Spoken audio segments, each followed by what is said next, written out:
तो भी हो। ये विषय हमारा आज है मूर्ति अमूर्ति ज्ञान एवं सुख। यानी कि जो दो तरह का ज्ञान है, मूर्ति ज्ञान अमूर्ति ज्ञान। और उसी तरह सुख जो है हमारा, ऐसी मूर्तिक सुख है और अमूर्तिक सुख। अब जो ये संसार से मुक्ति का कारण क्या है, वो हमारा है अमूर्तिक। अमूर्ति ज्ञान से अमूर्तिक सुख। अगर इस पे जब हम आते हैं तो समझो कि मुक्ति के मार्ग पर चलते।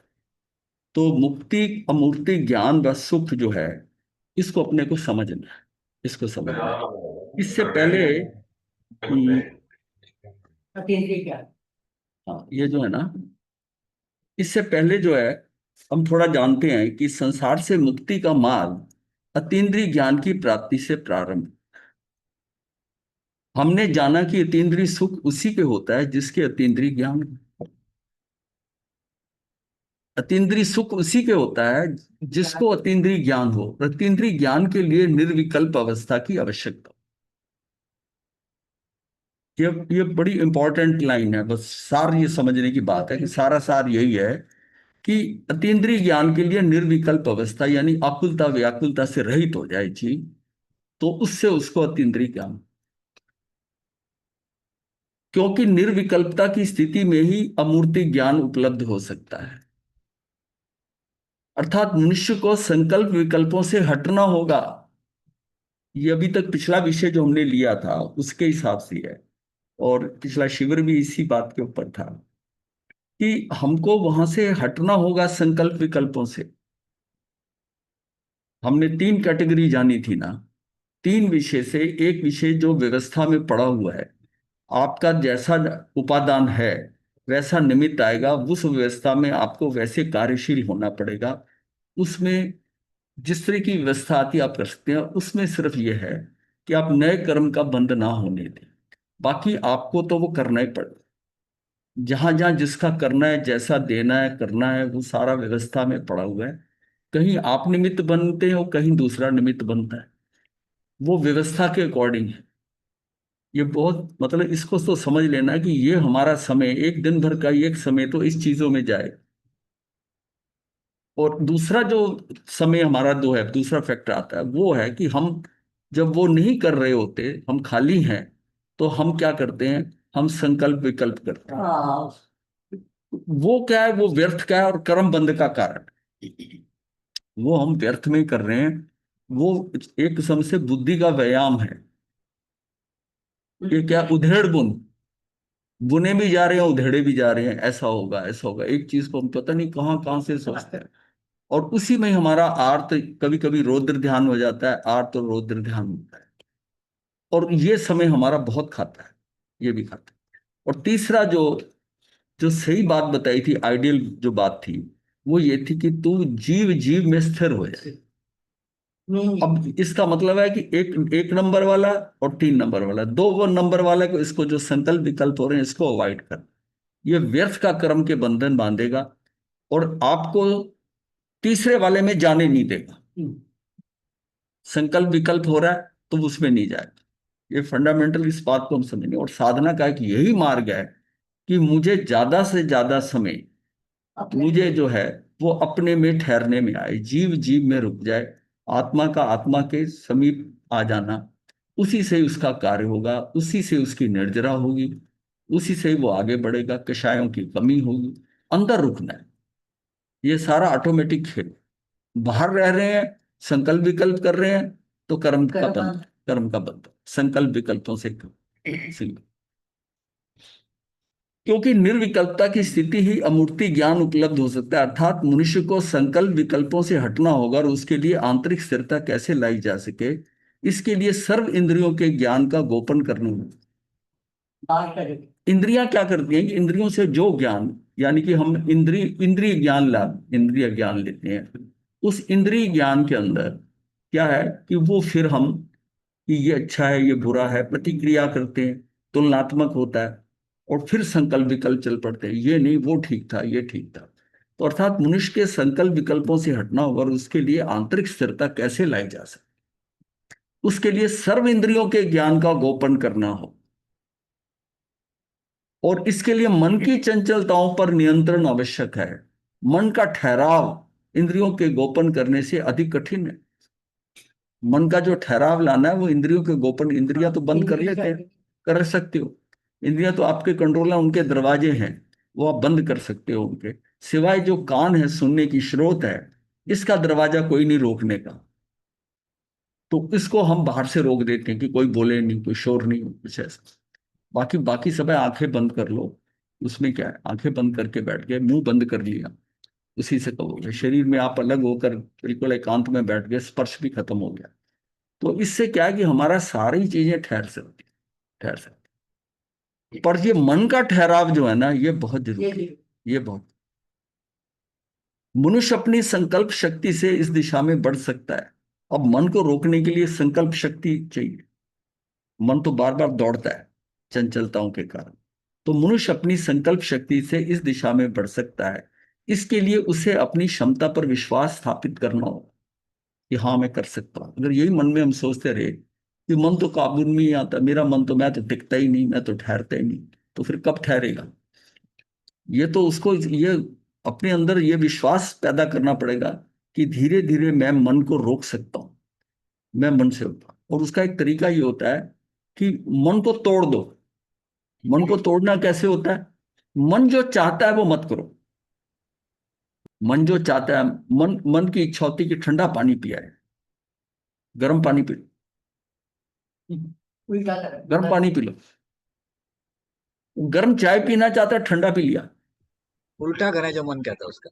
तोड़ दो उसको, मन को। तोड़ दो। मुताबिक नहीं चलना, हाँ उसके मुताबिक नहीं चलना। मन चाहता है कि घूमने चले कहीं पर, कहीं घूमने जाना चाहिए, आप ध्यान करने बैठ, आप समाइक लेके बैठ गए, मन परेशान हो जाएगा, ये मेरी बात नहीं मानता, फिर ठंडा होकर बैठ गया। ये मनोहर मुनि ने एक किताब में ये लिखा था कि बछड़ा होता है ना, बछड़े को जब खूंटे पे बांधा जाता है ना, बड़ी छलांगे लगाता है, बड़ी छलांगे लगाता है, उछलता है बड़ा।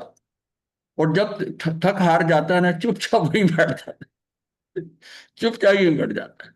वो गुरुदेव। बछड़ा जो है ना, वो बहुत छलांगे लगाएगा। जब उसको बांधा जा रहा है ना, बांधता है तो छलांगे लगाता है, इधर कूदेगा उधर कूदेगा, जितनी रस्सी है उतनी दूर, हाँ जितनी रस्सी है उतनी दूर दौड़ता रहेगा।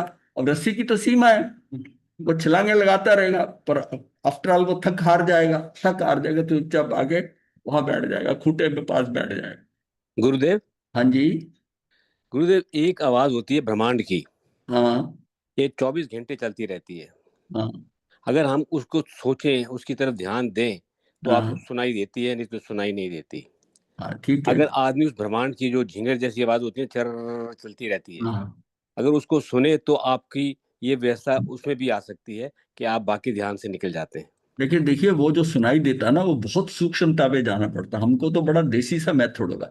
अगर आप सुनने की कोशिश करेंगे हम्म। तो किसी 1% को भी नहीं सुनाई दे।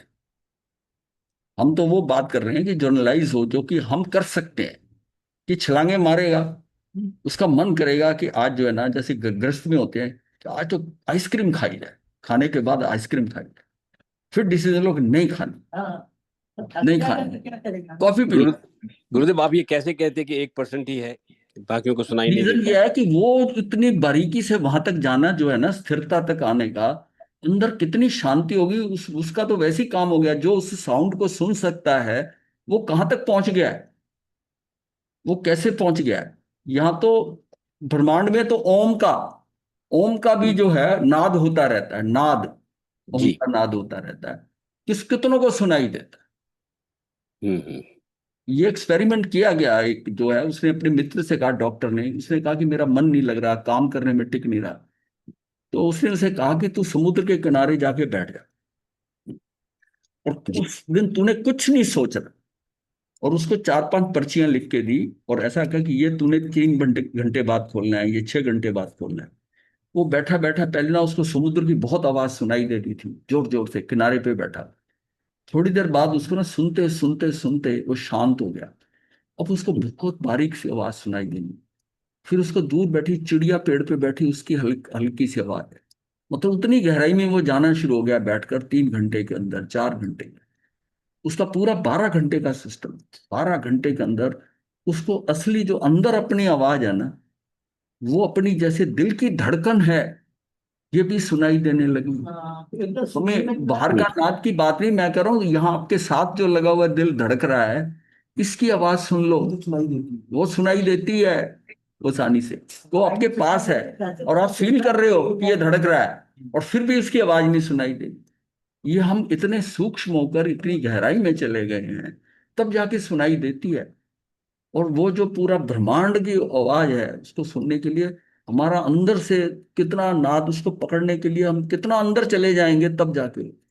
एनीवे, आगे चलते ये। गुरु जी, इसी कोई अनहद नाद बोलते हैं ना? हाँ, ऐसी नाद मतलब ये नाद है, ओंकार की ध्वनि है जो है, ये ओंकार की ध्वनि जो बनाई गई है, ये एक्चुअली स्वर है। मतलब शब्द दिया गया है ओंकार में, ओम करके दिया हुआ है, एक्चुअल वो ओम शब्द नहीं होता। उमा हाँ, दिया है।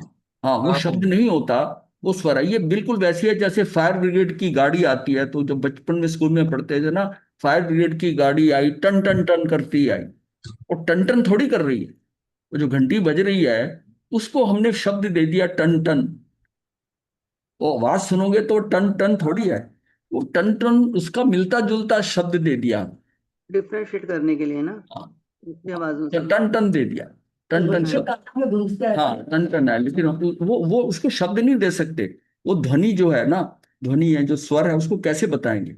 अक्षर जब बोल के कि उसने, किसी व्यक्ति ने ऐसा बोला, तो उसकी भाषा के शब्द तो आप रिपीट कर दोगे, पर उसका स्वर थोड़ी आप ला सकते हो, नहीं ला सकते ना।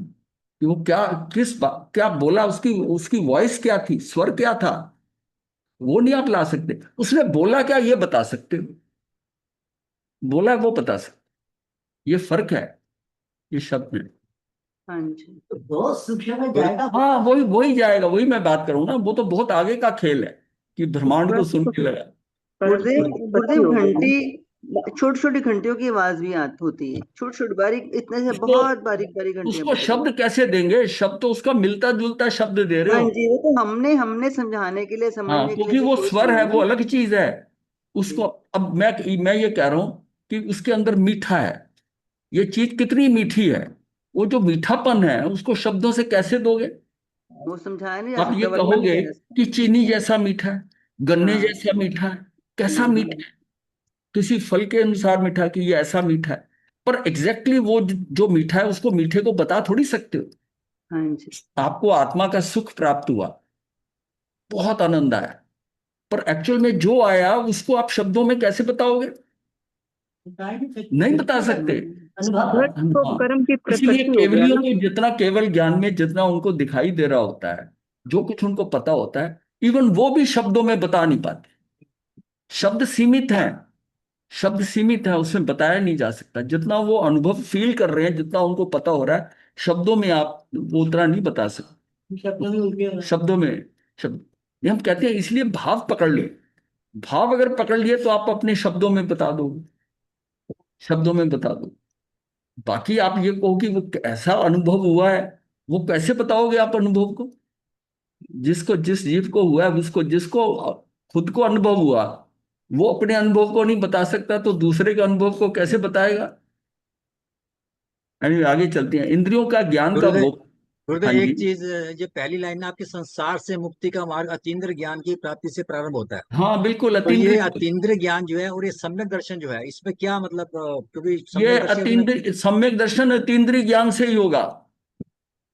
अच्छा, मतलब पहला पॉइंट अतीन्द्र ज्ञान है, उसके बाद सम्यक हाँ, दर्शन आता है ये। अतीन्द्रिय ज्ञान है। अतीन्द्रिय ज्ञान देखो ऐसा है, जी। आपने कोई वस्तु देखी, देखिए हाँ। तीन शब्द हैं, गे है, हे है, और उपादेय। जी जी। गे का मतलब है कि वो जानने में, आनी जानने चाहिए। योग्य है, जी। गे का मतलब है। हे का मतलब है त्यागने योग्य है। त्यागने योग्य है। उपादेय का मतलब है ग्रहण करने योग्य है। ग्रहण करने योग्य। ग्रहण करेंगे, तीनों चीजों को समझ के चलिए।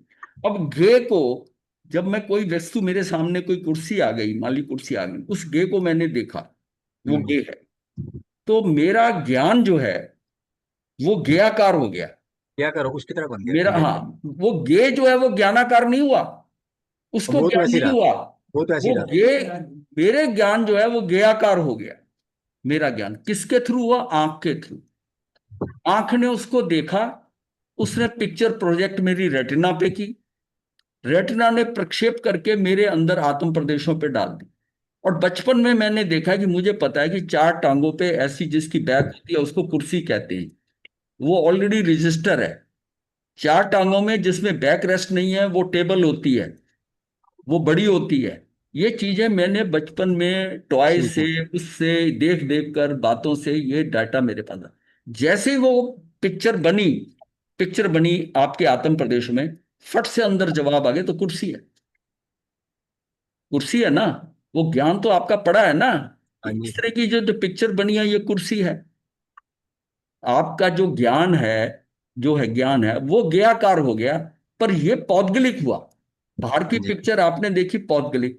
तो पांचों इंद्रियों से जो आप गे ले रहे हैं, मतलब सुगंध ले रहे हैं, सुगंध आई, नाक से सुगंध गई, और जैसा अंदर गई और फिर उसने वो गई आत्म प्रदेशों पे, क्योंकि इंद्रियों का डायरेक्ट कोई लिंक नहीं है आत्मा के साथ। वो सिस्टम में प्रक्षेप करती है यहां से, जैसा वो जैसे गई है वहां से, जैसे प्रोजेक्टर से जाता है या मिसाइल फेंकी जाती है, इस तरह वो जाता है, वो ज्ञान जाता है उसने अपने। और वो वहां गई।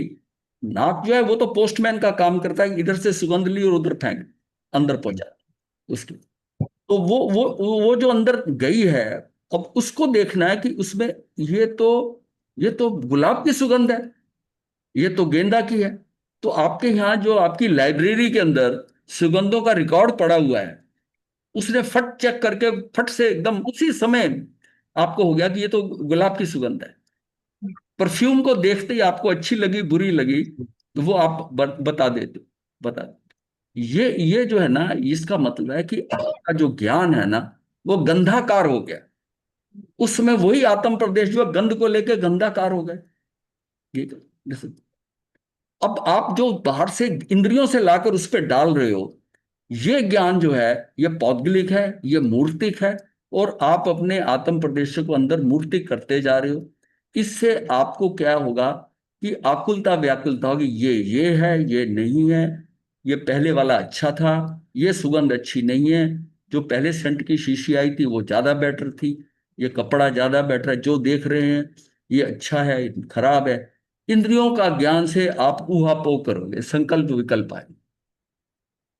उधर खिलाड़ी मन है, मन से ये देख ये कर, मन मन उनके ऊपर बड़ा खिलाड़ी है। इसका मतलब है कि हमारा सारा सिस्टम, जो मेरा चैतन्य है, जो मेरी आत्मा है, मैं उसको पौद्गलिक करता जा रहा हूं। पांचों इंद्रियों से मन भी पौद्गलिक है, मैं उसको पौद्गलिक करता जा रहा हूं। जो इंफॉर्मेशन डाल रहा हूं वो पौद्गलिक है, और वो भी जड़ की तरह ही काम कर रहा है ना, वो जड़ की तरह काम कर रहा है। उसका मुझे वो आभास नहीं हो रहा। अगर मैं पांचों इंद्रियां बंद करके मन को ठप कर दूं, और मेरे आत्म प्रदेश ऐसे एज इट इज है, और फिर मैं उसको अगर देख जानता हूं, वो ज्ञान है सारा, वो ज्ञान है, वो मेरा अतीन्द्रिय ज्ञान है। उसमें कुछ जो इंद्रिय से, गुरु जी, जो इंद्रियों से परे ज्ञान वो इंद्रिय है ना जी। जो इंद्रियों से परे, इंद्रियों से महसूस नहीं हो रहा, मैं अंतर से प्रकट हो रहा है। आप बात को समझो। बाहर से जो आ रहा है ना, अंदर से प्रकट हो रहा है जो, वो तो अंदर से क्या प्रकट हो रहा है? अंदर तो वो बिना उसके, किसी के बिना ही है। वो तो आत्मा, आत्म प्रदेश है ना। प्रकट कहां से होगा? प्रकट तो तब होता है जब बाहर से फेंक रहे हो उसके अंदर। नहीं जी, अति इंद्रिय मतलब मैं जो समझ रही थी कि अति इंद्रिय मतलब इंद्रियों के सहायता के बिना जो ज्ञान हो रहा है। बियॉन्ड, इंद्रियों से हटके, हाँ जी। इंद्रिय। अति अतीन्द्रिय मतलब इंद्रियों इंद्रियों सहित नहीं। एक होता इंद्रियों है की सहायता अतीन्द्रिय के ज्ञान, बिना। एक होता है इंद्रिय, इंद्रियों के द्वारा ज्ञान। इंद्रिय, हाँ जी। इंद्रिय ज्ञान, इंद्रिय ज्ञान जो है वो आपका पौद्गलिक ज्ञान है। और आज तक हाँ आप जी। इसको उसी में बिजी करते रहे हैं अपने चैतन्य को। अब बात ये आती है कि अतीन्द्रिय ज्ञान कैसे प्राप्त करें, तो क्या करना होगा? तो ये बताया ना कि अतीन्द्रिय ज्ञान प्राप्त करने के लिए आपको निर्विकल्प अवस्था की आवश्यकता है। जब निर्विकल्प होंगे, तो निर्विकल्प कैसे होंगे? इंद्रियों और मन का गोपन करके। और फिर ये कहा कि इंद्रियों का गोपन तो आसान है, मन का गोपन मुश्किल है, कठिन है। कठिन है, ये नहीं कि असंभव है, ये मुश्किल है। तो मनुष्य अपनी संकल्प शक्ति से इस दिशा में बढ़ सकता है। ये मन को कंट्रोल करने की जो शक्ति है ना, ये उसकी संकल्प शक्ति से उसको समझ आ गई कि इंद्रियों का गोपन करना है और मन का ठहराव करना है। हाँ, मन को रोकना है। मन एक्चुअली मैनेजर है पूरा, बड़ा जबरदस्त मैनेजर है जो है, जो अंदर की जो इंफॉर्मेशन भी ले रहा है इंट्यूशन चित्त से और जो इंद्रियों को बढ़ा रहा इंट्यूशन है। ये इंट्यूशन को कैसे कहेंगे फिर इसको जी? हाँ जी, इंट्यूशन को कैसे किस कैटेगरी में रखेंगे? इंट्यूशन जो इंट्यूशन होती है अलग जैसे चीज वो है। बिना इंट्यूशन बिना अलग इंद्रियों चीज के है। अच्छा जी, इंट्यूशन अलग चीज है। इंट्यूशन अलग चीज है। ओके। इंट्यूशन तो जिस तरह होता है, मुझे इंट्यूशन हुई है, कोई आगे जाके कहता है सिक्स सेंस हुई है, वो अलग चीज है उसके ज्ञान। ये तो इसमें इंट्यूशन वाली बात नहीं है। इंट्यूशन वाली बात नहीं है। आपने तो अपने सिस्टम को, जो चैतन्य है, उसको चैतन्य रहने दिया, उसको आपने पौद्गलिक नहीं किया। क्योंकि इंद्रियों का ज्ञान पौद्गलिक है, इंद्रियां खुद पौद्गलिक है। वो पौद्गलिक ज्ञान से उसको आप पौद्गलिक कर रहे हो। अब जितना हम शरीर के साथ जुड़े हैं, शरीर के स्तर पर काम करते हैं, उतने ही हम पौद्गलिक हैं। चैतन्य हमारा है, आत्मा होते भी हम सारा दिन पौद्गलिक है। भगवान ने कहा है कि तुम पुद्गल भी हो, आत्मा हो, लेकिन साथ में पौद्गलिक हो, जब शरीर के साथ रहते हैं। मैं अपनी आत्मा में जब जाता हूं उस समय मैं शरीर से हटता हूं। हाँ शरीर से हटता तब मुझे अपना असली सही जो है ना, अपना स्वरूप नजर आता है। मेरा आत्मा का स्वरूप क्या है? अभी तो जो कुछ देख रहे हो उसमें बाहर की मिक्सिंग आ रही है। इस चीज को ऐसे समझो, फिर आगे जाके आपको समझ आ जाएगी। पूरा भी तो विषय काफी। मनुष्य अपनी संकल्प शक्ति से इस दिशा में बढ़ सकता है। इसके लिए उसे अपनी क्षमता पर विश्वास स्थापित करना होगा, जिसके लिए उसे लक्ष्य पाने की तीव्र अभिलाषा अर्थात ऐसी प्यास अंतःकरण में जागृत करनी होगी कि उद्देश्य कैसे साध्य तक ले जाऊं। जो मैं डेस्टिनेशन है, जहां तक मैंने पहुंचना है, इसको कहाँ वहां तक लेके जाऊं, ये किस तरह होगा?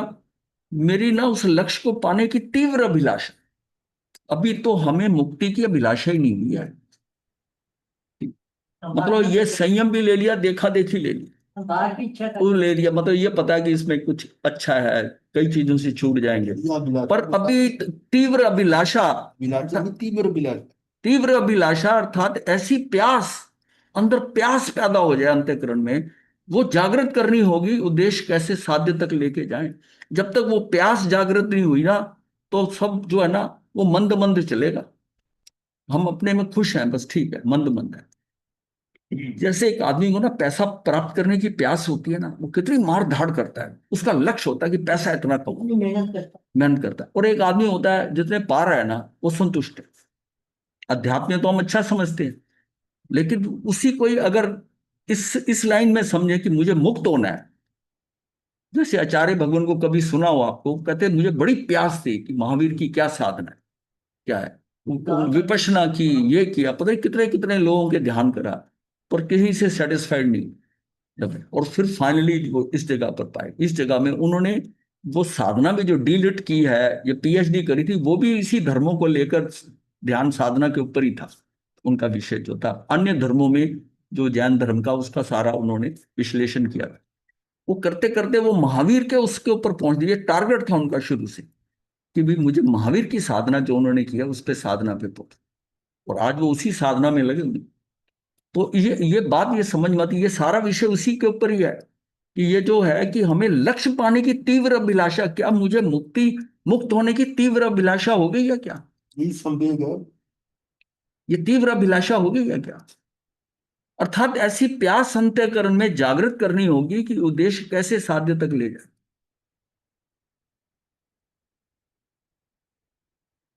संवेग तो सम्यकदर्शी जीव का जो उसको लेके जाता है, ये तो अभी पहले की बात है। ये तो अभी सम्यक दर्शन तो हुआ ही नहीं है, ये पहले की बात है। उसे लक्ष्य पाने की तीव्र अभिलाषा अर्थात ऐसी प्यास अंतःकरण में जागृत करनी होगी कि उद्देश्य कैसे साध्य तक ले जाए। मैं वहां तक, लक्ष्य तक पहुंचना जो है मेरा गंतव्य है, मैं कैसे पहुंचू। ये जब अंदर ना डू एंड डाई वाली बात आती है ना, करना या मरना, तब वो जीव वहां तक पहुंचता है, जी जान लगा के पहुंचता है। उसके लिए साधन ढूंढेगा कुछ कुछ करेगा साध्य तक पहुंचना। वो साध्य, अपने साधन भी आएंगे। वो आएंगे किसका है? सदगुरु के पास जाता है, ग्रंथ पढ़ता है, साधना करता है, ये करता है। वहां तक पहुंचने के अंदर पर वो तभी होगा, स्टार्ट उसका रुचि से होगा। पहले तो धर्म में रुचि पैदा होगी, रुचि होती है। रुचि के बाद फिर तीव्र प्यास हो जाएगी उसके, मतलब अंदर से। और वो कब होगी? जब अंतःकरण जागृत हो जाएगा कि नहीं, मुझे तो ये जन्म खाली नहीं जाने देना, मुझे तो पाना है। क्योंकि ये काम मनुष्य भव में ही हो सकता है, किसी और भव में नहीं हो सकता। और मुझे यहाँ का समय नहीं गंवाना। ये कहीं पता नहीं आयु कब खत्म हो जाए और मेरा काम अधूरा रह जाए। और फिर पता नहीं किस गति में जाऊं, कब समय आए, कब ये समझ आएगी, दोबारा से शुरू होना पड़ेगा। मतलब यह कि ये देखो ना कि वो हालत क्या होती है जीव की, जब वो लूडो खेल रहा होता है, 99 पे पहुंचकर वहां सांप आ जाता है और ऊपर से सीधा गिराता है, नीचे 10 के ऊपर ले आता है। अब उसको फिर दोबारा चढ़ना होता है, प्रयास करना, कितना हताश होता है। अब ऐसी चोटों के लिए, लेकिन एक आदमी होता है हताश होकर बैठ जाता है, एक होता है उसको और आगे चलता है कि नहीं, इसको मैं और दूसरे ढंग से करता हूं, मुझे तो प्राप्त करना है, किसी तरीके से भी हो मुझे प्राप्त करना। ये वही व्यक्ति होते हैं जो कहते हैं बाई हुक और बाई क्रुक, मुझे किसी तरह वहां पहुंचना है किसी ढंग से, ये धर्म में इस्तेमाल करने के लिए। दुनियादारी में तो ये होता है हेरा फेरी करके, बाई हुक और बाई क्रुक होता है। हाँ, पर उसका लक्ष्य जो है ना वो उसके अंदर पक्का है कि इसको नहीं छोड़ना। ये तब होता है जब मुझे अपनी क्षमता पर विश्वास हो। जिसको अपनी क्षमता पे ही विश्वास नहीं होगा वो फिर ढीला पड़े, पता नहीं होगा कि नहीं होगा, वहां तक हम पहुंच पाएंगे कि नहीं पहुंच पाएंगे, हो पाएगा कि नहीं हो पाएगा। तो ठीक है, तो उद्देश्य के प्रति उत्साह, श्रद्धा और लक्ष्य प्राप्ति का रस उत्पन्न होने से अब पुरुषार्थ की दिशा कैसे मिलती है? उद्देश्य के प्रति जो है मेरा उत्साह हो जाता है, श्रद्धा और लक्ष्य प्राप्ति का रस उत्पन्न होने से पुरुषार्थ को दिशा मिल जाती है, और प्रकरण के प्रति जो प्रोसेस है के प्रति श्रद्धा बढ़ने लग जाती है। ये तब होता है जब उसको थोड़ी सी चिंगारी नजर आ जाए ना, जैसे कोई ध्यान साधना करने बैठता है और उसको पहले ही ध्यान में ही उसको कुछ चीजें ऐसी नजर आई जो उसने कभी नहीं देखी थी। हाँ, तो उसका उत्साह बढ़ता है, बड़ी जबरदस्त चीज है। ये तो क्या कमाल की चीज है, उसने पहली बार जिंदगी में ध्यान किया और इतने मन से अहोभाव से किया, कोई दिमाग में कुछ ऐसा नहीं था, और उसके ध्यान करते ही उसकी तो मतलब जीवन के अंदर उसको अलग होता है कि ये, हाँ ये है कुछ। और किसी को बहुत ध्यान साधना करने पे भी कुछ नजर नहीं आता, कुछ नहीं होता, मंद गति से कर रहा है, उसका धीरे धीरे उत्साह टूटता जाता है। हाँ, वो उत्साह टूटता जाता। तो प्रकरण के प्रति जो प्रोसेस है, प्रकरण के प्रति श्रद्धा बढ़ने लगती है, परिणाम के प्रति रस उत्पन्न हो जाए तो क्षमता सुदृढ़ होने लगती है, मेरी क्षमता भी बढ़ जाती है, और उसको नजर आने लग जाती है कि है कुछ इसमें दम है, ये करना है, ये करना है, इसमें आगे बढ़ना है।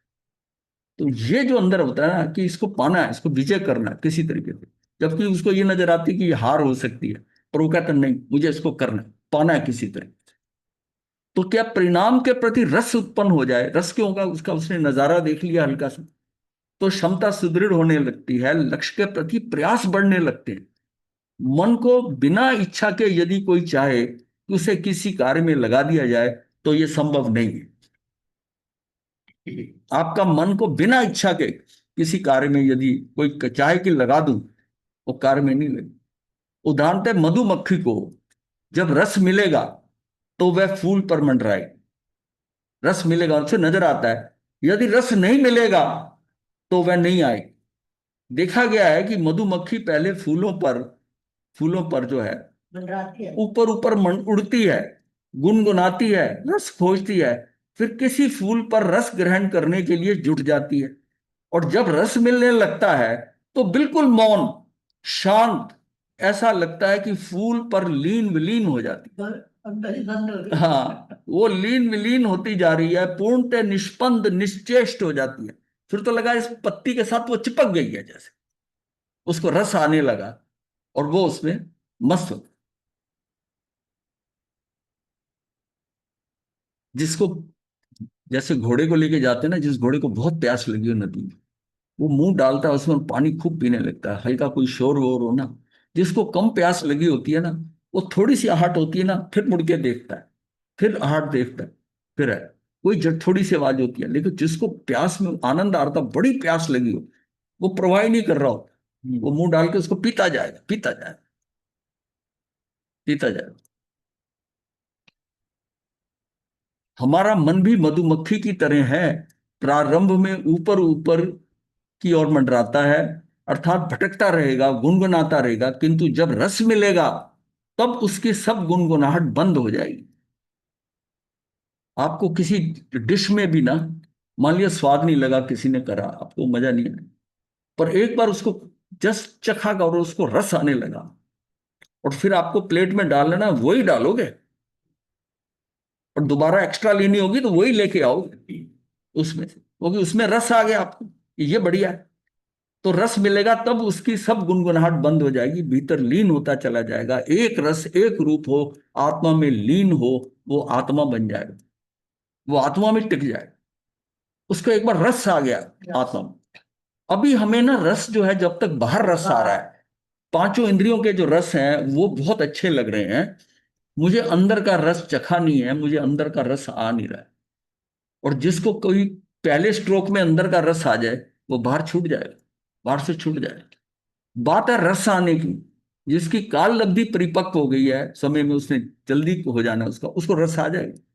जिसने अभी बहुत लंबा चलना है उसको नहीं आए, नहीं आए। तो एक रस एक रूप हो, आत्मा में लीन हो, आत्मा बन जाएगा, समस्त विकल्प समाप्त हो जाएंगे, सारे विकल्प समाप्त हो जाएंगे। और उसको आनंद आ गया उसमें, तो उसको लगेगा कि भाई हाँ, इसके अलावा मुझे कुछ करना ही नहीं है, मुझे करना ही क्या है, क्योंकि उसे रस है। तो साधक कभी कभी विकल्पों से लड़ने का प्रयत्न करते हुए हुई कभी कभी उनमें और अधिक उलझ जाता है, विकल्पों से लड़ने लगता है। वह एक विकल्प को मिटाने का प्रयास करता है तो दूसरा विकल्प आ जाता है। हाँ नहीं एक इंद्रिया, लेकिन फिर इतने में स्मेल आई, स्मेल बड़ी लगी तो बच्चा कभी और कोई ना कोई इंद्री का अच्छा म्यूजिक सुनना, गाना कहीं से कानों में आवाज पड़ गई, ध्यान उधर चला गया, क्योंकि उसको भजन बहुत प्रिय है। किसी को पढ़ने के लिए तो किताब के ऊपर दृष्टि डाली, कोई सेंटेंस, कोई लाइन, कोई पैरा बड़ा अच्छा लगा, वो वही उसको पढ़ने लगता है, उसके साथ है। किसी को वो सुनने में आ जाएगा ना। अभी हम सारा बाहर रुके हुए, बाहर है, किसी को कुछ पसंद है, किसी को कुछ पसंद है, शौक है उनके अपने अपने अलग अलग है, उनको रस बाहर आ रहा है, तो अंदर रस उतना नहीं आया, अंदर जा नहीं पाएगा, उस गहराई तक जा नहीं पाएगा। बाहर से निवृत्त हो जाए तो अंदर चला जाए, फिर उसके पास और कोई रास्ता ही नहीं। और अंदर जब जाए और उसको कुछ थोड़ा सा कुछ ऐसा नजारा दिख जाए, और जो उसको, और अंदर वो जो है आकर्षण बढ़ जाए, बाहर छूट जाए, बाहर छूट जाए। तो इस तरह संघर्ष में विजयी बनने के स्थान पर पराजित हो जाता है। मतलब क्या है, एक विकल्प को मिटाने का प्रयास करता है, दूसरा विकल्प खड़ा हो जाता है, और विकल्प मन पर छा जाते हैं। इस तरह संघर्ष में विजयी बनने के स्थान पर पराजित हो जाता है। एक बार प्रयास करा, उसमें कुछ और गड़बड़ हो गई, दूसरे में करा कुछ और गड़बड़ हो गई, करते करते ऊपर वो निराश हो जाए और उसे साधना नीरस प्रतीत होने लगती है। मन को बलपूर्वक कभी वश में नहीं किया जा सकता, अर्थात विकल्पों का अंत असंभव सा लगता है। मन को आप बलपूर्वक नहीं नहीं कर सकते, उसको तो एक रास्ता दिखाना पड़ेगा, रास्ता दिखाना पड़ेगा उसको। और वो सिर्फ यही है कि आपको कॉफी भी पसंद है और आइसक्रीम भी पसंद है, पर वो मन जो है जिसमें वो हो रहा है कि आइसक्रीम खा, आप कॉफी पी। जो सब्जी आपको बहुत पसंद है, मान ली, वो रोज खाओ। हाँ वो मान ली मत किसी, रहेगा। हाँ, भिंडी है, भिंडी किसी को पसंद है, आज भिंडी, शाम को भिंडी, सुबह भिंडी, वो भिंडी हफ्ता खाएगा ना, बंद करो इस भिंडी को। अब क्या है, मन को ऐसे सिखाना पड़ता है, मन को ऐसे तोड़ना पड़ेगा, ये तोड़ना मन को है। साधना पड़ती कल्पना कीजिए कि खेत में फसल पक गई है और उन पर पक्षी आ रहे हैं, तो उन्हें एक एक करके यदि उड़ाने का प्रयत्न हो तो कब तक उड़ाया जा सकता है। एक व्यक्ति जो वहां खड़ा हो जाए, कभी इधर जाके चिड़िया उड़ाता है, वो खेत पूरा बड़ा खेत है, उसमें कहीं दूसरी तरफ से चढ़ेगी उड़ के, कोई और पक्षी आ गए, वो एक एक करके भागता रहेगा, उड़ाता रहेगा, काम थोड़ी होगा। तो एक एक करके उड़ाता है, उन्हें तो एक धमाके से उड़ाना होगा, एक साथ सभी पक्षियों को उड़ाना होगा। यह मन एक वट वृक्ष है, इस पर काम, क्रोध, मान, माया, लोभ, अहंकार, ईर्ष्या रूपी विकल्प पक्षी बैठे, ये सारे पक्षी बैठे बैठे हैं। उनको भगाने के लिए एक धमाके की आवश्यकता है।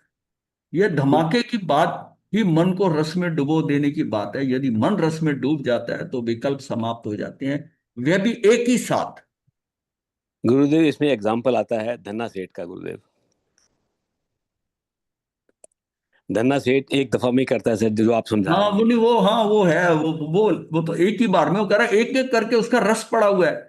वो एक्चुअल में उसमें जो है ना फिलॉसफी में, कि वो बनिया था, बनिया एक बार में कोई चीज नहीं देता, वो थोड़ा थोड़ा करके देता है करके, Induce होता है। हाँ छोड़ता है, वो इसको कहते हैं बनियागिरी। और जो एक झटके में करता है वो क्षत्रिय होता है। तो धन्ना में क्षत्रियपना था, और इसमें क्या था कि एक एक करके कर रहा। तब उसने कहा ना, ओ कायर, चल, अगर भाव हो ही गया दीक्षा का तो छोड़ एक बार में। और वही वो जो बनियापन था वो लास्ट में काम कर गया, कि वो उसको अपनी माता आई है वहां चला गया। और कितना फर्क पड़ गया दोनों का, 33 सागर पुंज से ज्यादा का फर्क पड़ गया।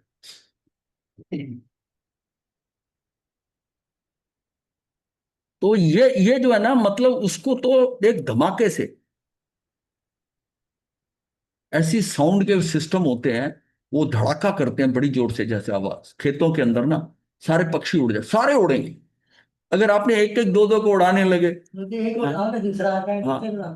अब पहले जो पक्षी थे ना, वो बड़े सिंपल होते थे। जैसे वो एक लकड़ी को ऐसे क्रॉस की तरह टांग कर उस पर एक कमीज पहना देते थे। स्केयर क्रो कहते हैं, ऐसे स्केयर। बजूका क्या बजूका बोलता है सर। स्केयर क्रो, वो उसको टांग देते थे। पक्षी जो थे ना, फर्क हाँ, टांग देते थे उसका, तो वो पक्षी समझता था ये मनुष्य खड़ा है। ऐसा उसको एक शक्ल ऐसे ऊपर, हंडिया सिर पे हंडिया रख दी ऊपर की लकड़ी पे, और ऐसे करके हाँ दो बाजू बना दी स्केयर। आजकल पक्षी ट्रेंड है। अब आजकल देखा किसी खेत में स्केयर को बनाओ, वो हाँ अब नहीं नजर आते कहीं। हड्डियां भी पूरी बह जाती है। हाँ, वो उस हंडिया के ऊपर बैठ जाए, ठीक कह रहे हैं। अबे सो भी मतलब वो सियाने डर, हैं। अब डर नहीं रहा उनको। अब डर नहीं रहा उसका, स्केयर क्रो का। वो पुराने जमाने के थे पक्षी। अब तो वो पटाखे चलाते हैं, थोड़ी थोड़ी देर बाद पटाखे चलाए जाते हैं। ऐसा एक लकड़ी का भी होता है, जोर से मारते हैं लेदर के लकड़ी के ऊपर, वो एकदम धड़ाक की आवाज होती है, पर वो पक्षी उड़ जाते हैं। फिर वो 10-15 मिनट बाद फिर एक बार आवाज होती है, इस तरह कर। हालांकि पक्षी को इसमें जो है ना वेदना होती है, टेंशन। लेकिन यह पाने के लिए कर रहे हैं, ये समझाने के लिए एग्जाम्पल है कि ये धमाके की बात ही मन को रस में डुबो देने की बात है। यदि मन रस में डूब जाता है तो विकल्प समाप्त हो सकते हैं, वह भी एक साथ। ये जो एक साथ वाला काम होता है ना, ये बड़ा धड़ल्ले का काम होता है। पक्का होता है। हाँ। अब इंद्रियों का जो है ना, अब इसको थोड़ा इस ढंग से भी समझ लें कि हमारी जो पांचों इंद्रियां है ना, वो एट ए टाइम उसका नहीं, आत्मा के अंदर, मतलब ज्ञान जो है ना, हमारा ज्ञान जो है वो पांचों को एकदम नहीं लेता। एक इंद्रिय को एक समय के अंदर काम करना होता है, हाँ, एक ही काम करेगी। एक ही काम करेगी। हाँ, काम करेगी। इसका मतलब है कि आपको पांचों इंद्रिय के ज्ञान के लिए 5 समय चाहिए ना। मान लिया कोई पीला लड्डू है, सख्त है, मीठा है, सख्त है, टाइट है, थोड़ा सा खाते हुए आवाज होती है, तो उसको से ना, उसका रंग भी पीला है, तो आपकी सारी इंद्रियां उसको देख रही। लेकिन वो सारा एक एक समय के अंदर आएगा, और 5 समय में आपको ज्ञान हो। ये क्या है? 5 समय में ज्ञान हो। क्यों? ये इंद्रियों का ज्ञान है। इसका मतलब वो पूरा एट ए टाइम जो है ना, पीक, इस समय इस इंद्री का ज्ञान है, फिर दूसरी इंद्री का, फिर इसका, नीचे करके टोटल मिलके थोड़ा सा आपको सुख मिलता है कि ये लड्डू मीठा है, थोड़ा सख्त है, मतलब ये ऐसा। जो अतीन्द्रिय ज्ञान है वो एक समय में सारा है। इसका मतलब है जो चीज आप 5 समय के अंदर ग्रहण करते थे, ये एक समय के अंदर है। हाँ, ये सुख जो होगा एक्सट्रीम होगा, क्योंकि एक समय का कोई भाग नहीं है। उसका जितनी इंफॉर्मेशन ना एक समय में आई, फुल आई। क्योंकि केवल ज्ञान तो हर समय बदल रहा है। जैसे हमें पहले, जैसे दर्शन है, ज्ञान है, ये अलग अलग अलग होते हैं। दर्शन ज्ञान भी हमें इकट्ठा नहीं होता छतमस्त को, लेकिन केवली को दोनों इकट्ठे होते हैं हाँ, एक समय। तो वो जो परफेक्शन है ना, वो कितनी ज्यादा हो जाती है कि हमें एक चीज को 5 समय के अंदर उसका महसूस कर रहे हैं, और वो एक समय के अंदर सारे पांचों का ज्ञान वो महसूस कर रहा है। वो कितनी जबरदस्त चीज है। इसलिए अतीन्द्रिय सुख जो है ना, ये विशेष आएगा आगे वर्णन। तो इसमें यह है कि यदि अतीन्द्रिय ज्ञान के प्रति तीव्र रस उमड़ पड़े तो विकल्पों से छुटकारा और मन की चंचलताओं से बचाव हो जाए। अगर अतीन्द्रिय ज्ञान की प्रत्येक, अतीन्द्रिय ज्ञान में अगर उसको फीलिंग आने लगी, क्योंकि अतीन्द्रिय ज्ञान होगा तो साथ में अतीन्द्रिय सुख आएगा, और फिर वो सोचेगा ये सुख तो कभी ऐसा प्राप्त नहीं हुआ। तो बात तो ऐसा, भूल जाएगा अपने आप। हाँ, तो अतीन्द्रिय ज्ञान के प्रति तीव्र रस उमड़ पड़े तो विकल्पों से छुटकारा और मन की चंचलताओं से बचाव हो जाएगा। लक्ष्य प्राप्ति के लिए पुरजोर प्रयास कार्य सिद्धि में लग जाएगा और परिणाम की प्राप्ति से अर्थात सफलता के आनंद से अनुभूति हो जाएगी, क्योंकि अपेक्षाओं की पूर्णता से अद्भुत आनंद का अनुभव होता है। वो सारी अपेक्षा पूर्ण हो गई, आपको इतना इतना जबरदस्त आनंद आ गया जो है, अतीन्द्रिय सुख आ गया। अतीन्द्रिय सुख किससे आता है? अतीन्द्रिय ज्ञान से आता है, अतीन्द्रिय ज्ञान से आए।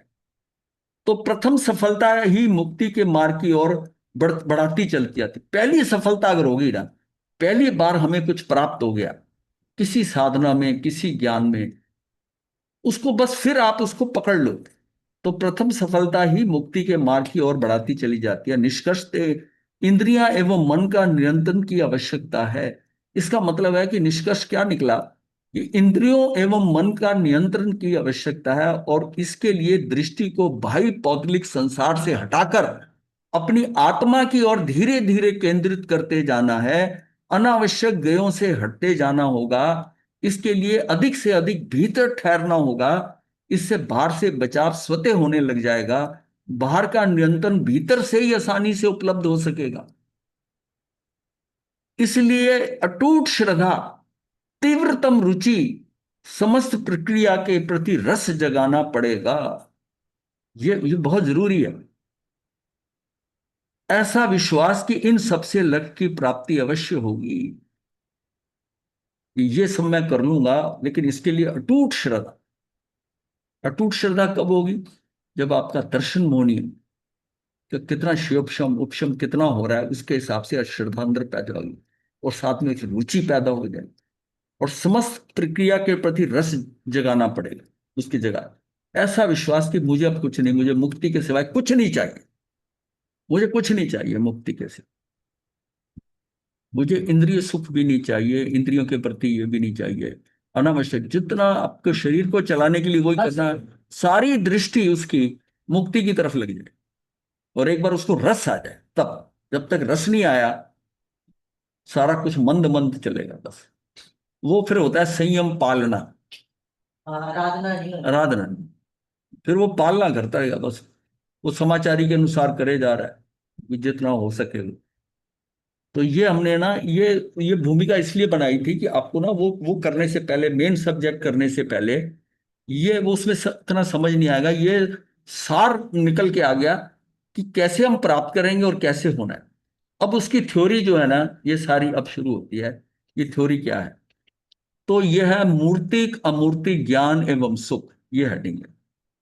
तो प्रवचन सार के प्रथम ज्ञान तत्व प्रज्ञापनाधिकार, यानी कि प्रवचन सार का पहला जो उसका अधिकार है कि गाथा 54 के अनुसार अतीन्द्रिय सुख का कारण अतीन्द्रिय ज्ञान उपादेय है। मेरे ख्याल इसकी 98 गाथाएं हैं शायद। तो ये जो है ना, ये गाथाओं में उसकी ये गाथा जो है ना, ये ली जा रही है, जिसमें कि गाथा नंबर 54 के अंदर ये कह रहा है कि अतीन्द्रिय सुख का कारण अतीन्द्रिय ज्ञान है। मतलब अतीन्द्रिय सुख पाना चाहते हो तो अतीन्द्रिय ज्ञान से होगा, अतीन्द्रिय ज्ञान से होगा, नहीं तो अतीन्द्रिय सुख नहीं आएगा।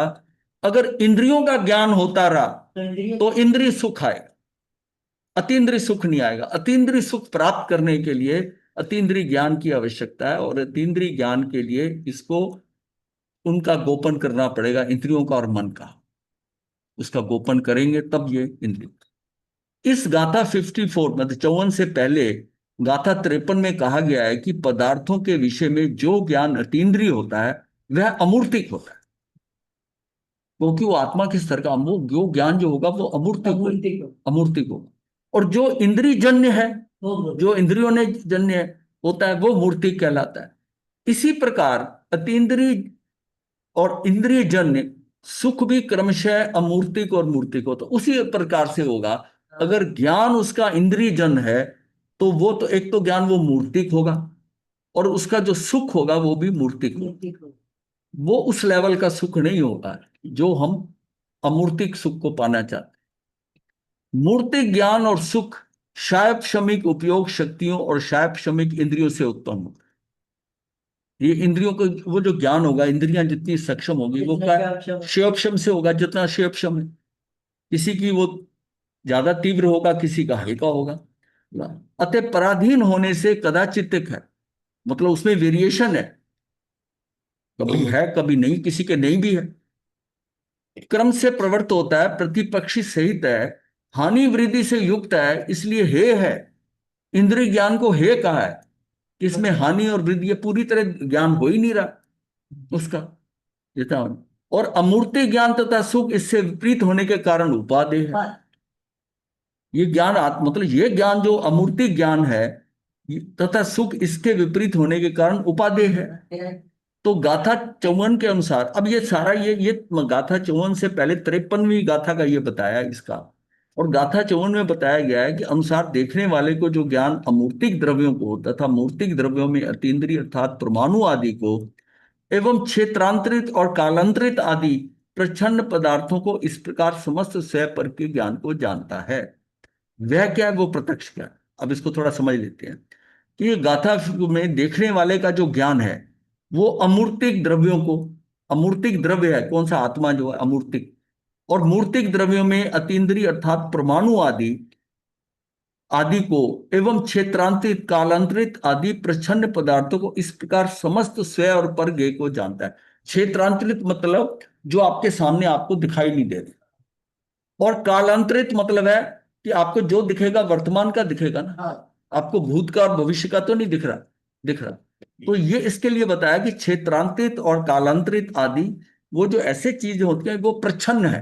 प्रच्छन्न का मतलब ओट में है, छुपे हुए। प्रच्छन्न शब्द जो है ना वो है, लेकिन आपकी दृष्टि में नहीं, ओझल आपसे ओझल है। इस प्रकार समस्त स्वयं पर ज्ञेय को जानता है, वह प्रत्यक्ष ज्ञान है। जो इस तरह जो इस तरह क्षेत्रांतरिक कालांतरिक आदि प्रच्छन्न पदार्थों को, ऐसे ज्ञानों को जो जानता है वो प्रत्यक्ष ज्ञान है, वो प्रत्यक्ष ज्ञान है। अनंत सुख का अनुभवक होने से वह प्रत्यक्ष ज्ञानी उपादेय है।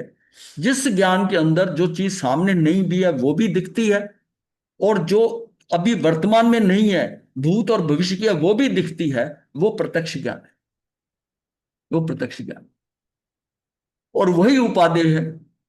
इससे आगे गाथा 55 में कहा गया है कि जीव निश्चय से स्वयं अमूर्तिक है, परंतु व्यवहार से मूर्तिक अर्थात शरीर में स्थित हुआ है। ये जीव द्रव्य तथा भाव इंद्रियों के आधारभूत मूर्त शरीर के द्वारा ग्रहण करने योग्य मूर्त पदार्थ को अवग्रह या अवाय और धारणा द्वारा जानता है। अच्छा, ये भी है कि इसमें जो देखने का टाइम है ना, एक होता है एक चीज एक ही बार में दिखाई देती, ये मत जो देख रहा है ना उसमें अवग्रह होगा, इहा होगी, अवाय होगा, धारणा होगा, ये भी समय ले रहा है, ये भी समय लेता है। मति ज्ञान जो है, मतलब जो जब किसी चीज को देखते हैं, केवल ज्ञान तो एक स्पॉट एक समय के अंदर सब कुछ देख लेता है। ये जो है इसमें पहले अवग्रह होगा, इहा होती है, अवाय होता है, धारणा होता है। मतलब ये सब अवग्रह का मतलब होता है कि पहले जो है, हाँ पहले जो है ना वो परसेप्शन है, परसेप्शन हो गया, परसेप्शन हो गया, फिर परसेप्शन के बाद में इहा होती है, इहा है, हाँ तो ये है या ये है, हाँ इहा करता है, फिर वो कंफर्मेशन करता है, और फिर उसके बाद में इसका अवाय का मतलब इलिमिनेशन करता है, ये नहीं है, ये नहीं हो सकता, और फिर लास्ट का कंफर्मेशन।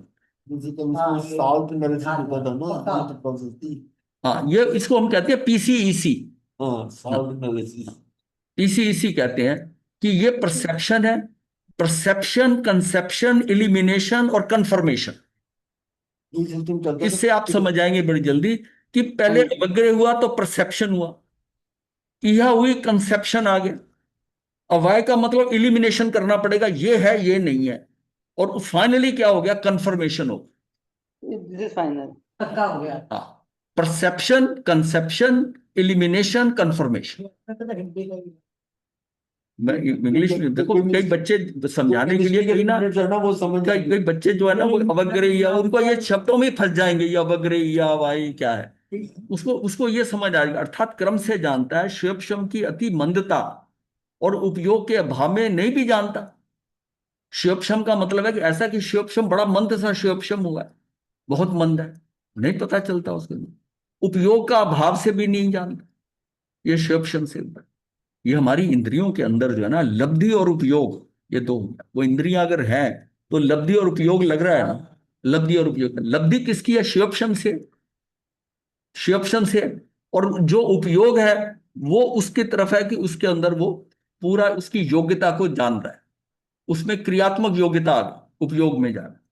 तो ये परसेप्शन, कंसेप्शन, इल्यूमिनेशन और कंफर्मेशन इंद्रिय ज्ञान यद्यपि व्यवहार से प्रत्यक्ष कहा जाता है। आम लोग के लौकिक भाषा में इंद्रिय ज्ञान को कहता, वो कहता मैंने अपनी आंखों से देखा। आंखों को देखने को वो प्रत्यक्ष मानता है लौकिक भाषा में, कि मैंने खुद सुना है, मैंने अपनी कानों से उससे कहते हुए सुना, मैंने अपनी आंखों से देखा, प्रत्यक्ष में वहां था, मौजूद था। तो क्या है कि वो उसमें ये रहता है कि इंद्रिय ज्ञान यद्यपि व्यवहार से प्रत्यक्ष कहा जाता है, तथापि निश्चय ने से केवल ज्ञान की अपेक्षा से परोक्ष ही है।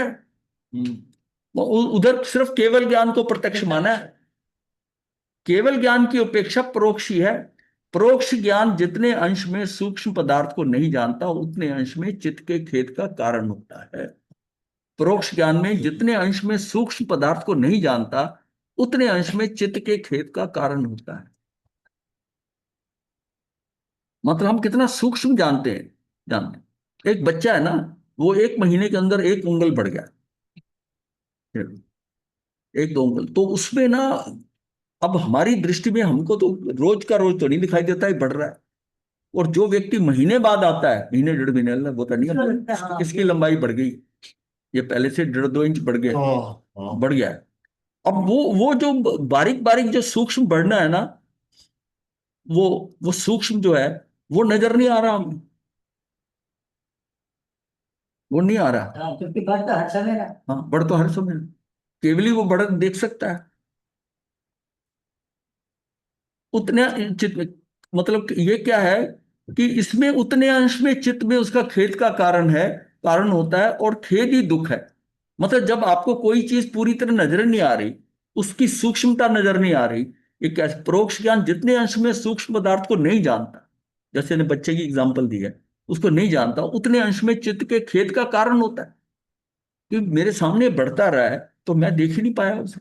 जैसे पेड़ों में पत्ते आते हैं हमारे साथ, हाँ जी, पेड़ों पे जैसे पत्ते आते हैं नहीं पता लगता, हाँ, पता बढ़ते नहीं जाते हैं। चलता कब आ गई।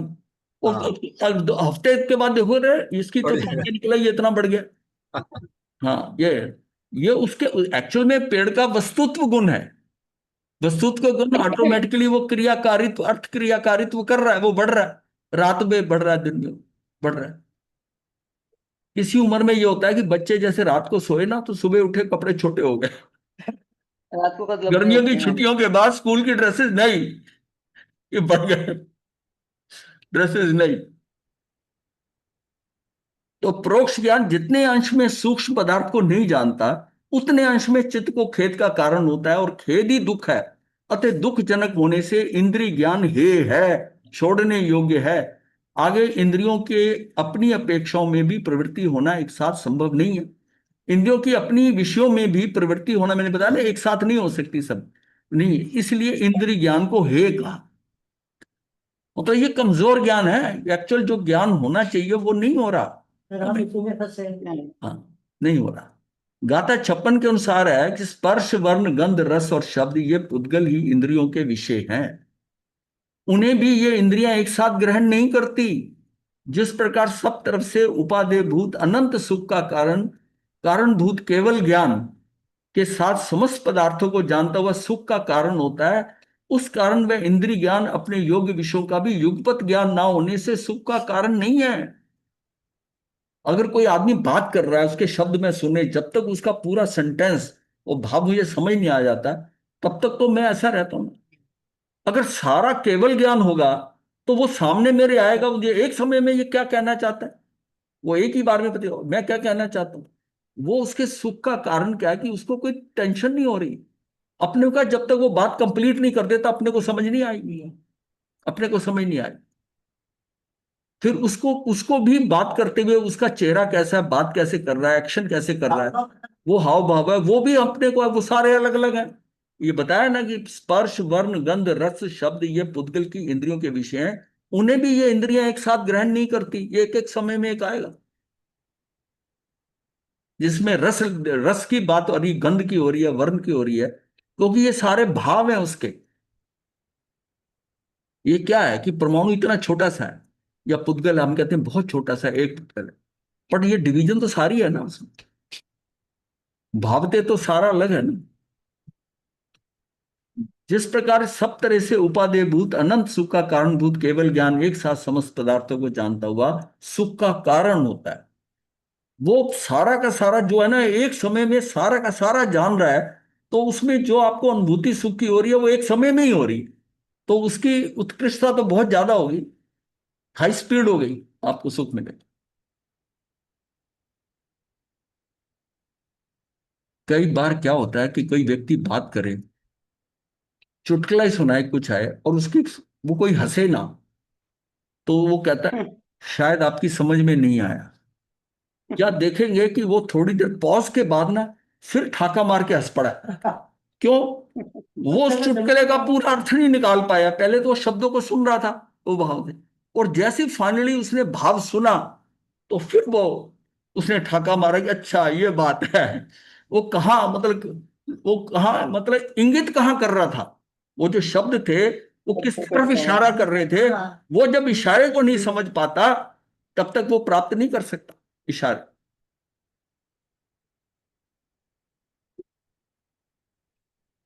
उपरोक्त गाथाएं ये बताती हैं कि अतीन्द्रिय सुख का साधन अतीन्द्रिय ज्ञान है।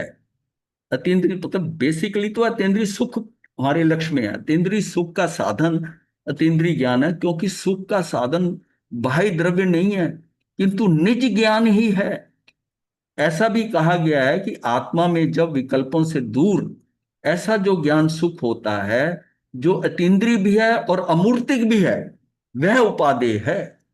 हो गई, जो अतीन्द्रिय है वो मूर्तिक हो गई, परंतु जो ये परिणाम विकल्प कर रहा है ये परिणाम भी है, परंतु जो ये परिणाम का विकल्प कर रहा है ना, विकल्प कर रहा है, ये परिणाम भी है। तो गाथा 54 में ये बताया है कि अतीन्द्रिय सुख का साधन अतीन्द्रिय ज्ञान है, और वह अतीन्द्रिय ज्ञान ही उपादेय है। अतीन्द्रिय ज्ञान वह है जो अपनी सत्ता के लिए इंद्रियों की अपेक्षा ना करे, इंद्रियों की अपेक्षा ना करे। अतीन्द्रिय ज्ञान दो प्रकार का होता है, एक तो नित्य कार्य रूप और एक दूसरा स्व अनुभव रूप।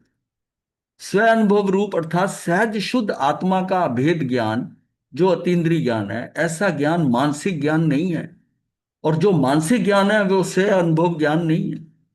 क्यों? तो कार्य जो कौन सा हुआ? नित्य, एक तो नित्य कार्य रूप है जो कार्य हो रहा है ना, अतीन्द्रिय ज्ञान दो प्रकार का है। हाँ। अतीन्द्रिय ज्ञान दो प्रकार का होता है, एक तो नित्य कार्य रूप है मतलब जिसको हम जानते कार्य रूप, और एक है स्व अनुभव रूप होता वो है, तो ठीक स्व अनुभव रूप है। हाँ, इसका पता आगे होते समझ आ जाएगी। स्व अनुभव रूप अर्थात सहज शुद्ध आत्मा का भेद ज्ञान जो अतीन्द्रिय ज्ञान है, मेरे अनुभव में आ गया, मेरे अनुभव में आ गया। वो तो हाँ, मेरे अनुभव में आ गया, ऐसा ज्ञान मानसिक ज्ञान नहीं है। जो मानसिक ज्ञान है वैसे स्व अनुभव ज्ञान नहीं है। वो कार्य हाँ, वो मानसिक ज्ञान नहीं है। छद्मस्त अवस्था में मति ज्ञान और श्रुत ज्ञान चलते हैं, ये दोनों इंद्रिय या मानसिक ज्ञान है। ये जो है ना छद्मस्त मति ज्ञान श्रुत ज्ञान ये मानसिक ज्ञान है, अर्थात जब तक विकल्प अवस्था है उस अवस्था में स्व अनुभव ज्ञान नहीं होता।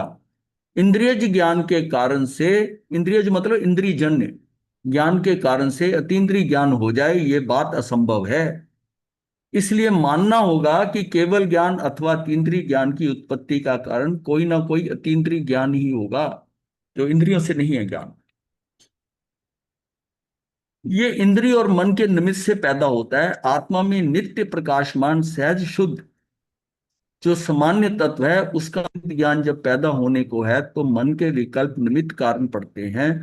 जब उस विकल्प ज्ञान के अनंतर निर्विकल्प अवस्था आती है तो उस समय विकल्प ज्ञान नहीं चलता, उसका लक्ष्य करके प्रकट होने वाला जो परम पद है वह अतीन्द्रिय सुख का साधनभूत जो ज्ञान है वह अतीन्द्रिय ज्ञान है। अतीन्द्रिय ज्ञान ही उपादेय है। इस कल और गुरुदेव में कर लेंगे डिस्कस। गुरुदेव गुरुदेव प्रश्न था जी। हाँ बोलिए क्या है। गुरुदेव जैसे अभी आपने फरमाया कि अतीन्द्रिय ज्ञान अतीन्द्रिय मतलब स्वतः ही प्राप्त होता है, इसके लिए हमें इंद्रियों की सहायता की जरूरत नहीं होती। हाँ, लेकिन नहीं जरूरत होती। जब हम कुछ भी कोशिश करना चाहते हैं अतीन्द्रिय ज्ञान तक जैसे अपनी आत्मा को पहचाने, लेकिन इंद्रियां तो हम लगाते हैं, अपना जोर तो लगाते हैं, हमारी इंद्रियां तो उसमें साथ देती हैं। इंद्रियां जब तक है ना, इंद्रियों का ज्ञान जो है ना वो बिल्कुल हेल्प नहीं करेगा, इंद्रियां तो बिल्कुल बंद करनी पड़ेगी। नहीं, शुरुआत तो गुरुदेव वहीं से होगी नहीं, ना। शुरुआत ऐसा कुछ नहीं होता। अगर वो इंद्रियों का ही ज्ञान होगा, वो पौद्गलिक ज्ञान नहीं होगा, वो तो हम हमेशा कर ही रहे हैं, इसीलिए फसल उसी में तो अटके हुए हैं। अतीन्द्रिय ज्ञान जब है कि अंदर आत्मा के स्तर के ऊपर, जब बाहर से हटकर आप शांत होकर अंदर बैठ गए हैं, उसमें आपको जो है अतीन्द्रिय ज्ञान की प्राप्ति जो होगी वो ज्ञान है। इंद्रियों का जब तक इंद्रियां मिक्स होंगी, मन बीच में आएगा, वो निराकुल होना चाहिए, आकुलता व्याकुलता के साथ नहीं चले, बिल्कुल नहीं चले। नहीं, बाद में तो वो हट ही जाएंगी, बाद में तो बाद, आप इसमें बाद और पहले की बात ही नहीं है। अतीन्द्रिय ज्ञान, इंद्रिय ज्ञान करती है, इसको ब्लॉक कर देती है। आत्म प्रदेशों के अंदर वो इंद्रियां जो आकर अपनी पिक्चर बना देंगी, तो उसके बाद तो वो पौद्गलिक हो गया उस टाइम पे। अच्छा जी। वो उसी को रीड करेगा। आत्मा को खाली छोड़ो ना, वो ज्ञान कौन सा है? आत्मा होगा तो आत्मा दिखाई देगी ना, वो कौन सी दिखाई देगी? ठीक है जी। नमो नमो शुद्धाय नमो आयुर्वेद नमो अर्थाय नमो संसारम योतारिणम हरियंतानो उपनिषद। अब करो सिद्धामंगलम साहु मंगलम वेद समतो मोगलम योतारिणम उत्तम हरिहंतानो उत्तम शुद्धात्मा साधु उत्तम वेद मनसो धम्मो उत्तम तारी शरणं प्रवज्ञामि हरिहंते शरणं प्रवज्ञामि सिद्धे शरणं प्रवज्ञामि साहो शरणं प्रवज्ञामि वेदोपनिषदं धम्मं शरणं प्रवज्ञामि चार शरणे सुतम तथैव वंदामि महाराज जी। तथैव वंदना महाराज जी।